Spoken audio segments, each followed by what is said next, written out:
సరే నన్ను తిట్టాడు, పవన్ కళ్యాణ్ తిట్టాడు, మన ఆడవాళ్ళు తిట్టారు. కడాలి పవన్ కళ్యాణ్ అన్నాడు, ఒకటే మాట అన్నాడు భరించలేక మొన్న మీటింగ్లో, అవునయ్యా నాకు 3 పిల్లలు ఉన్నారు, నువ్వు 4వ పిల్లగా రమ్మన్నాడు.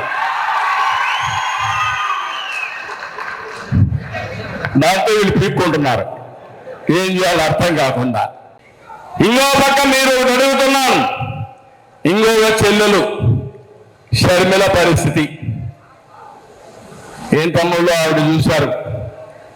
పాపం ఆవిడ ఆస్తిలో వాటా ఇవ్వాల, ప్యాలెస్ రాజకీయాలు జరిగాయి. ఇంకో పక్క ఆవిడ కూడా ఇప్పుడు ఒక పార్టీలో చేరింది, ఒక పార్టీ అధ్యక్షురాలు. నేనేం మాట్లాడను, వాళ్ళ అన్న పైన కోపంతో ఆవిడ మనల్ని కూడా విమర్శిస్తా ఉంది. నాకేం బాధ లేదు, మీరు విమర్శిస్తే నేను సమాధానం చెప్పుకునే సమర్థత మాకుంది, తెలుగుదేశం పార్టీకి ఉంది, కూడా గుర్తుపెట్టుకోవాలి. కానీ ఇక్కడ మీరు చూస్తే సొంత చెల్లెల్ని ఎన్నికల ముందు పాదయాత్ర చేపించి ఊరూరు విప్పి ఎట్లా ఉపయోగించుకున్నాడో మీరు చూశారు. అంటే టిష్యూ పేపర్ బాత్రూమ్ మారిగా వాడుకొని ఈ అమ్మాయి ఆ టిష్యూ పేపర్ మారేసినట్టు ఇప్పుడు చెల్లెలు వదిలేసే పరిస్థితికి వచ్చాడు. ఏమి న్యాయమో నాకైతే అర్థం కాలేదు. అందరితో పర్వాలేదు, కుటుంబాల్లో తగరాదులు వస్తాయి, నేను ఎక్కడ తప్పుపట్టను. కుటుంబాల్లో తగరాదు వచ్చినా మీరు ఒక్క విషయం గుర్తుపెట్టుకోవాలి,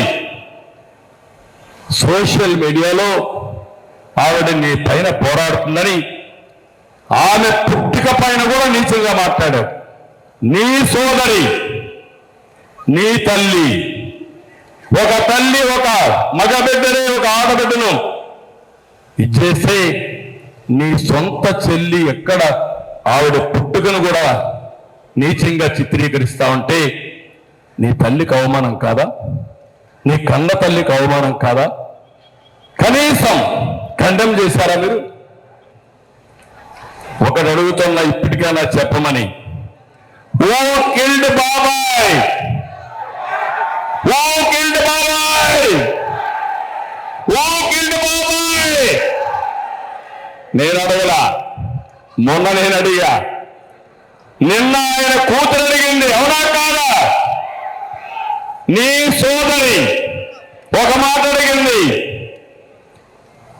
పాలకులకు పరిపాలించే అర్హత లేదండి, సిద్ధం అన్నావు, సమాధానం చెప్పు. హంతకులు మన మధ్య ఉంటారు, గుర్తించలేకపోయాం, సిద్ధం, సమాధానం. సాధారణంగా ఏ హత్య కేసైనా 4-5 రోజుల్లో తేలిపోతుంది.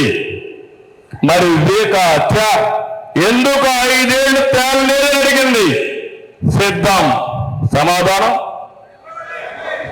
అందుకే నేను అంటున్నా, సిద్ధం సిద్ధం అని అరుస్తున్నావు కదా, బాబాయ్ హత్యపై సమాధానం చెప్పడానికి సిద్ధమా అని సవాలు వేసుకుంటున్నా.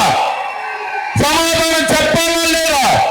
చెప్పాలి, గట్టిగా చెప్పండి, చెప్పండి, చెప్పాలి. ఇది మీ వ్యక్తిగత సమస్య కాదు, ఇది రాష్ట్ర సమస్య. ఒక వ్యక్తి హత్యలు చేసే వ్యక్తి ముఖ్యమంత్రి అయితే ఎవరికి రక్షణ ఉంటుందో ప్రతి ఒక్కరు ఆలోచించుకోవాల్సిన అవసరం ఉంది. అందుకే వివేక హత్య దోషుల అరెస్టుకు నువ్వు ఎందుకు సిద్ధంగా లేవు? తండ్రి హత్య పైన పోరాడుతున్న చెల్లెలకి న్యాయం చేసేందుకు మీరెందుకు సిద్ధంగా లేరు? వివేక హత్య కేసు నోరెత్తేందుకు దమ్మం, నోరెత్తేందుకు ధైర్యంగా పోరాడితే ఆవిడపైన కేసులు పెట్టి వేధించడం ఎంతవరకు సబబని అడుగుతున్నా. రక్త చరిత్ర ఆ రోజు జ్ఞాపకం ఉందా మీకు? హత్య జరుగుతానే మొట్టమొదటిసారిగా చెప్పింది ఆయన గుండెపోటుతో చనిపోయారని చెప్పిన వ్యక్తి ఇక్కడ వస్తున్నాడు. ఇప్పుడు ఇక్కడికి రేపు అడగండి మీరంతా, నువ్వు చెప్పావా లేదా ఆ రోజు గుండెపోటని?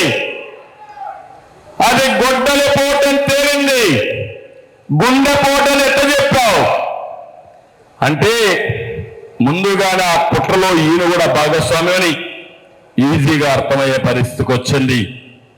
సాంప్రదాయాల రాజకీయాల్లో విలువలు లేవని అడుగుతున్నా. అంటే ఇంత దగాకోరు రాజకీయాలు, నీచమైన రాజకీయాలు, ఇవన్నీ చూస్తే చాలా బాధేస్తుంది.